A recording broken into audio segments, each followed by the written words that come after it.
Halo sahabat Ceta, bertemu lagi dengan Cetapedia.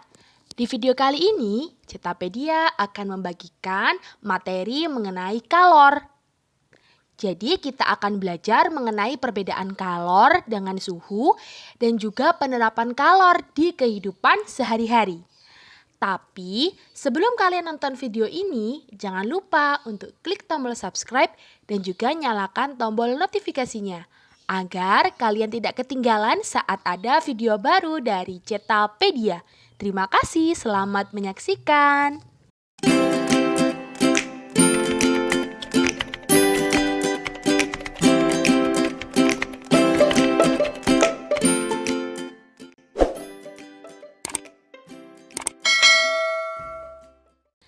Sahabat Ceta, tentu pernah dong memperhatikan es batu yang dibiarkan di tempat terbuka lama-lama menjadi cair?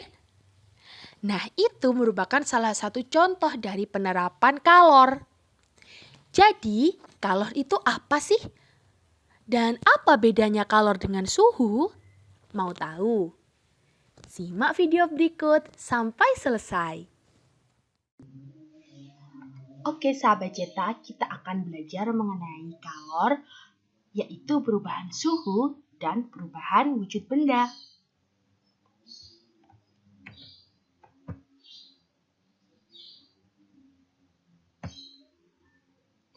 Pengertian kalor. Di sini kita akan belajar terlebih dahulu mengenai perbedaan kalor dengan suhu dan juga panas.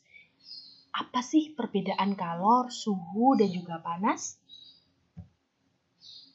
Nah, panas merupakan bentuk energi yang dimiliki oleh benda bersuhu relatif tinggi.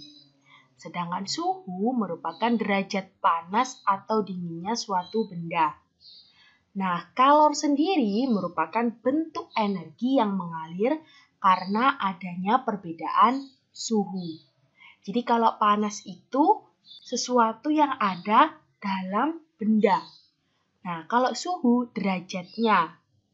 Nah, kalau kalor sendiri ini energi yang mengalir.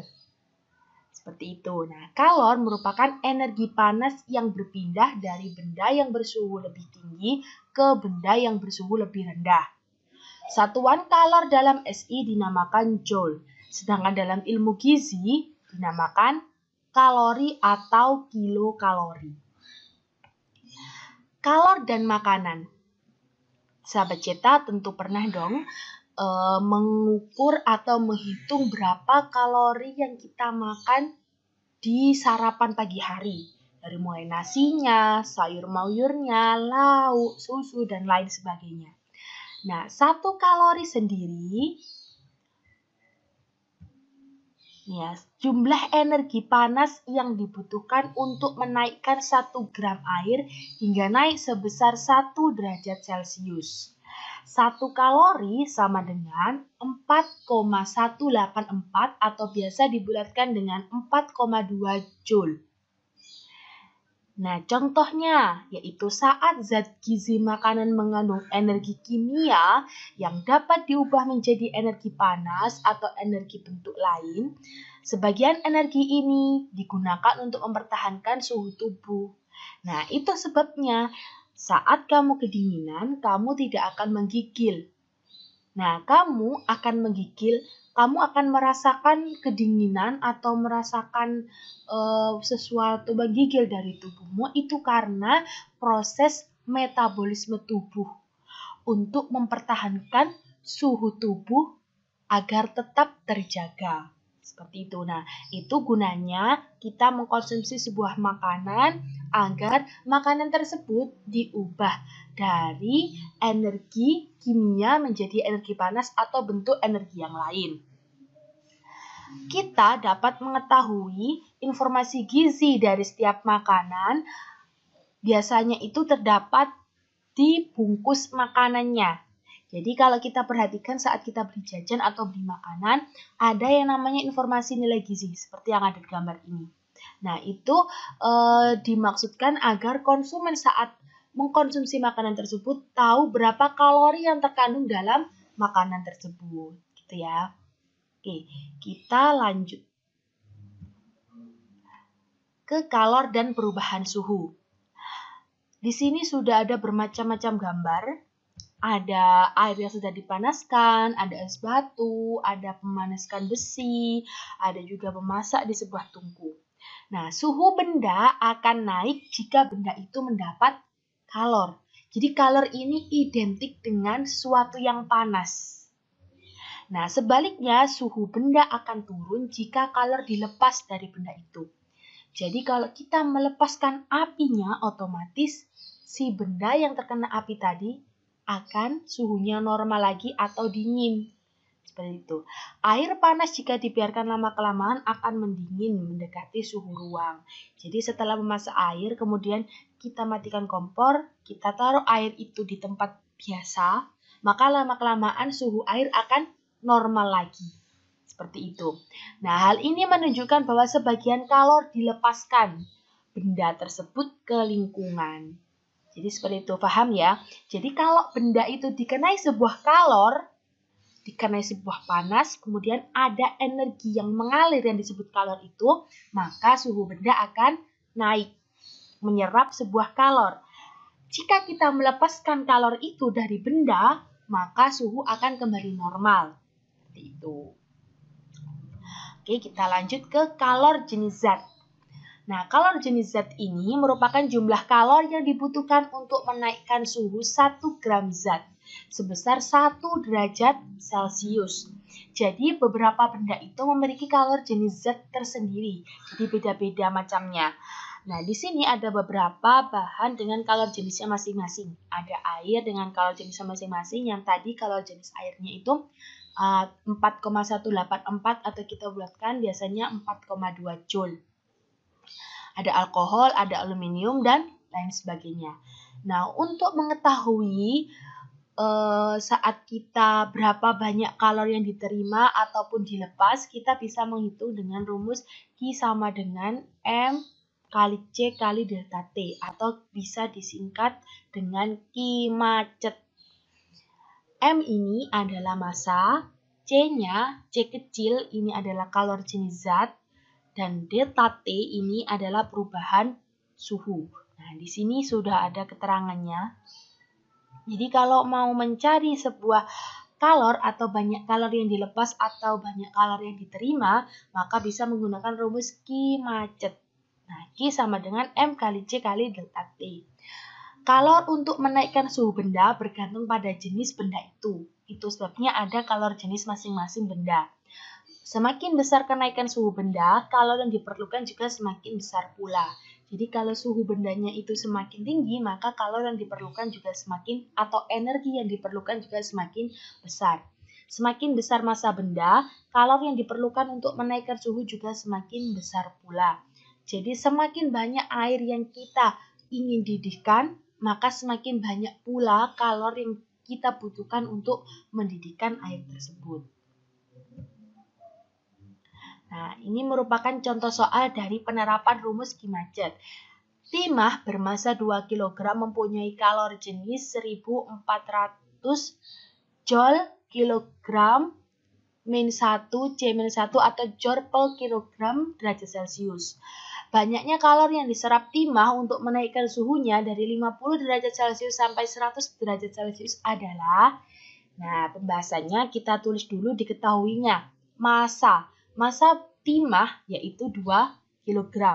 Kalor jenis timah 1400 joule per kilogram derajat Celcius.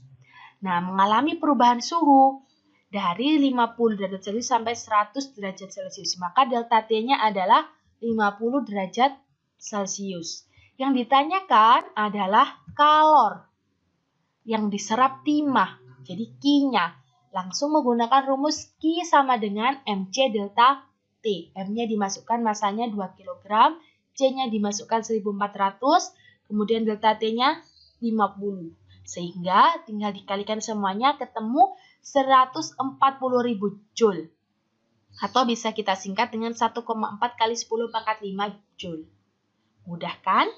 Nah, itu merupakan contoh penerapan dari rumus Q macet. Selanjutnya, kita belajar mengenai perubahan wujud zat. Tentu ini sangat familiar sekali dengan kejadian yang ada di lingkungan di sekitar kita. Yang pertama adalah mencair atau yang disebut juga sebagai melebur, merupakan perubahan wujud zat padat menjadi zat cair dengan syarat menyerap kalor. Nah, jadi tadi di awal sudah dijelaskan bahwa ketika benda dikenai sebuah kalor, ada energi yang mengalir berupa kalor itu tadi, maka suhu benda akan naik sehingga menyebabkan benda itu semakin panas. Seperti itu. Nah, kalau dilepaskan kalor itu, maka suhunya normal kembali. Nah, gitu ya. Contohnya seperti apa? Contohnya di sini sudah jelas ada es krim yang mencair, dibiarkan di tempat terbuka. Kemudian ada lilin yang mencair. Nah, selanjutnya jika ada mencair tentu ada membeku, ini pasangannya.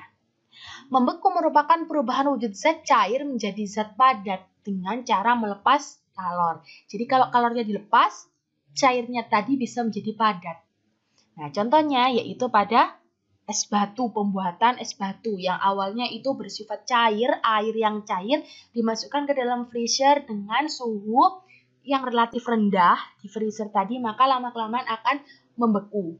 Contoh lainnya adalah saat kita membuat agar-agar. Agar-agar yang cair saat dipanaskan dalam kompor, kemudian kita saat sudah matang, kita letakkan dalam wadah, kita biarkan di tempat terbuka. Lama-kelamaan juga akan membeku atau padat menjadi padat, seperti itu. Selanjutnya ada menguap, yaitu perubahan wujud dari zat cair menjadi gas dengan cara menyerap kalor. Contohnya pada saat memanaskan air. Pada saat memanaskan air kan cair. Kemudian saat mendidih tentu kan ada uapnya. Nah, uapnya itu merupakan contoh dari peristiwa menguap karena ada penyerapan kalor. Selanjutnya ada mengembun. Perubahan wujud dari gas menjadi zat cair dengan cara melepas kalor. Contohnya, kita bisa lihat pada di pagi hari. Kita melihat ada rumput atau daun-daun yang seperti berikut ini, ada embun-embunnya. Meskipun tidak hujan atau malamnya itu tidak habis hujan. Nah, itu merupakan contoh dari peristiwa mengembun. Ada juga mengkristal atau deposisi, merupakan perubahan wujud dari gas menjadi padat dengan cara melepas kalor. Contohnya yaitu seperti gambar ini, salju, peristiwa salju, air yang mengkristal, jadi bukan membeku tapi mengkristal. Contoh lagi yaitu pada saat pembuatan garam. Nah, saat garam kita kita panaskan, cairan garam yang kita sudah cairkan, kemudian kita uji lagi apakah bisa mengkristal atau tidak.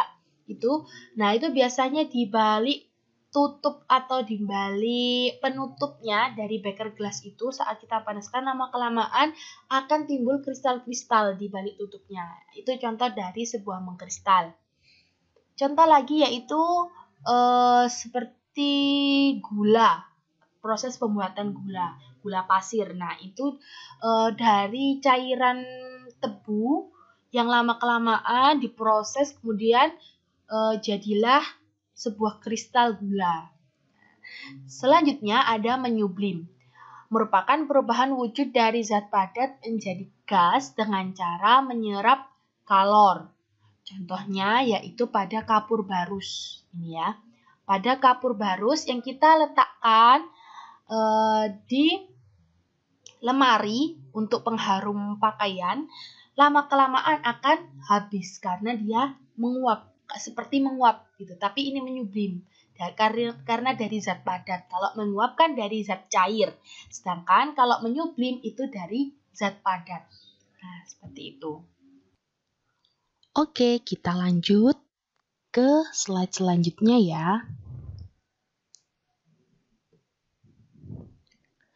Kalor laten.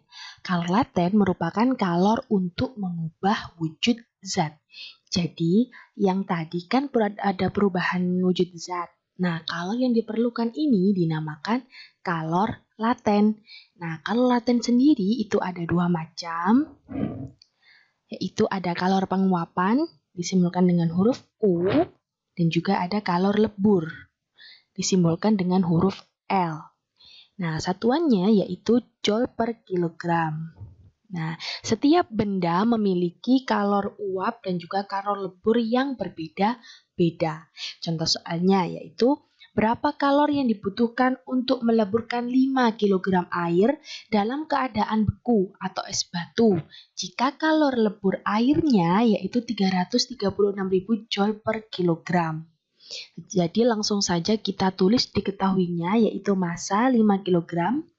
Kalor lebur air kita simbolkan dengan L air yaitu 336.000 joule per kilogram. Kita singkat menjadi 3,36 kali 10 pangkat 5. Yang ditanyakan adalah Q, yaitu berapa kalor yang diperlukan. Seperti itu.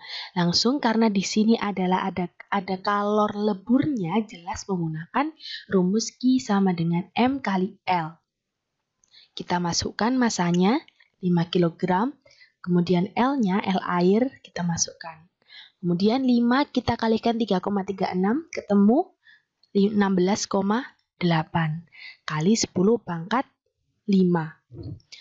Kita buat dua angka di belakang koma, yaitu 1,68 kali 10 pangkat 6 joule. Jadi kalor yang diperlukan untuk meleburkan 5 kg air yaitu 1,68 kali 10 pangkat 6 joule. Nah, sampai di sini paham? Oke, sahabat Cita, itu tadi merupakan penjelasan kalor mengenai perubahan suhu dan juga perubahan wujud zat yang di dalamnya juga menjelaskan mengenai bagaimana cara kita mengetahui banyaknya kalori yang diserap atau kalori yang dilepaskan. Seperti itu. Untuk part yang kedua, kita nanti akan belajar mengenai konduksi, konveksi, dan juga radiasi yang merupakan penerapan juga dari kalor.